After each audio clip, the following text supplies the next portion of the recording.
सिर्फ 16 साल की उम्र और सामने 7 महारथी। उसे चक्रव्यूह से बाहर निकलना नहीं आता था, फिर भी वो उसमें घुस गया। जब अभिमन्यु अपनी माँ सुभद्रा के गर्भ में थे, तब अर्जुन चक्रव्यूह भेदन की विद्या समझा रहे थे। अंदर कैसे जाना है ये उसने सुन लिया, लेकिन बाहर कैसे निकलना है उससे पहले ही सुभद्रा सो गईं और ज्ञान अधूरा रह गया। कुरुक्षेत्र का 13वां दिन। कौरवों ने रचा भयानक चक्रव्यूह।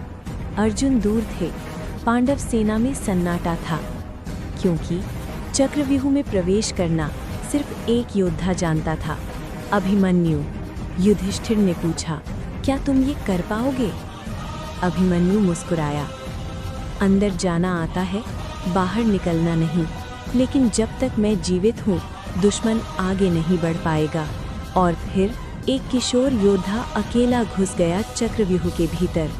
भीष्म, द्रोण, कर्ण, दुर्योधन सभी उसके सामने थे, लेकिन वो डरा नहीं।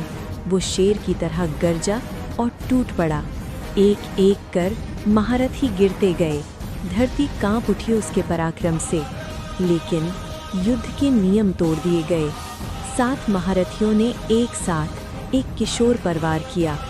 उसका रथ तोड़ा गया, उसका धनुष तोड़ा गया, लेकिन वो रुका नहीं। तलवार उठाई, गदा उठाई और अंत में रथ का पहिया उठाकर लड़ता रहा। अंत में वो वीर गति को प्राप्त हुआ। लेकिन उस दिन सिर्फ एक योद्धा नहीं गिरा, गिरा था एक युग का साहस। शिक्षा अधूरी थी, लेकिन हिम्मत पूरी थी। इसीलिए इतिहास उसे हारने वाला नहीं, बल्कि अमर योद्धा कहता है। अभिमन्यु।